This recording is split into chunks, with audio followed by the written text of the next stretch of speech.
আমি যদি ভুল করি সেটা স্বীকার করতে কোনো অসুবিধা নাই। আমাকে গতকালকে একজন আলেম একটা লিঙ্ক দিয়ে বলছে, আপনার ভিডিও বক্তব্যে এই অংশটাতে তথ্যের ঘাটতি আছে, আপনি পুরো সঠিকটা বলেন নাই, অর্ধেক আসছে কথা। আমি সাথে সাথে অফিসে বললাম যে ভিডিও সব জায়গাতে ডিলিট করো, এবং পাল্টা ভিডিও, যেহেতু এটা লাইভের প্রশ্ন, অতএব পাল্টা লাইভে আমরা ইনশাআল্লাহ এটার কারেকশন দিয়ে দিব। এরকম আমরা প্রায় করি। আলবানী রাহিমাহুল্লাহ তার 4 ভলিউমে একটা কিতাব আছে, আমি সৌদি থেকে কিনে আনছি, তারাজুআতুল আলবানী। যেসব মাসআলা, যেসব তাহকিক থেকে উনি সরে আসছেন, নিজের ভুল নিজে বুঝতে পেরে, এগুলোকে একত্র করে মোটা বই হয়ে গেছে।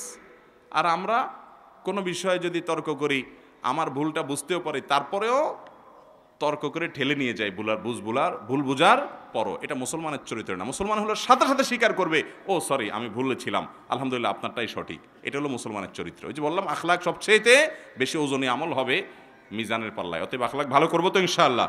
তো এই সত্য জানার পরও সেটাকে না মেনে অহংকার করা, তেড়ামি করা, যে আমি কিভাবে মানি, তাহলে তো ছোট হয়ে যায়, এটা হলো অহংকার।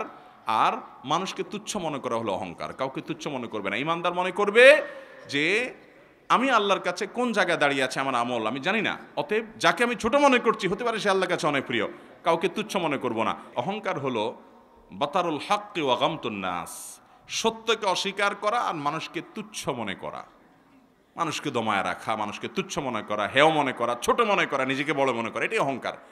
অনেক লোক আছে দেখবেন, সত্য অসত্য নাই, সে তর্ক করে কুতর্ক করে যাচ্ছে, সে বুঝতে পারছে তর্কের ফাঁকে যে যার সাথে তর্ক করতেছে অট্টা সঠিক, তারপরে মানলে যেহেতু ইজ্জত যায়, মাথা কাটা যায়, তর্ক করে ঠেলে নিয়ে চলে যায়।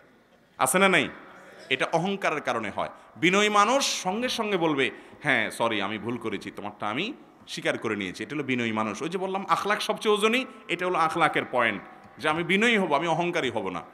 এই জন্য নবী করিম সাল্লাল্লাহু আলাইহি সাল্লাম কারোর সাথে যখন কথা বলতেন, পরিপূর্ণ মনোযোগ দিয়ে তার দিকে ফিরে কথা বলতেন, ঘাড় ঘুরে কথা বলতেন না, কারণ এটাতেও ব্যক্তিকে তুচ্ছ করা হয়, যেন তাকে গুরুত্ব দিচ্ছেন না, পাত্তা দিচ্ছেন না।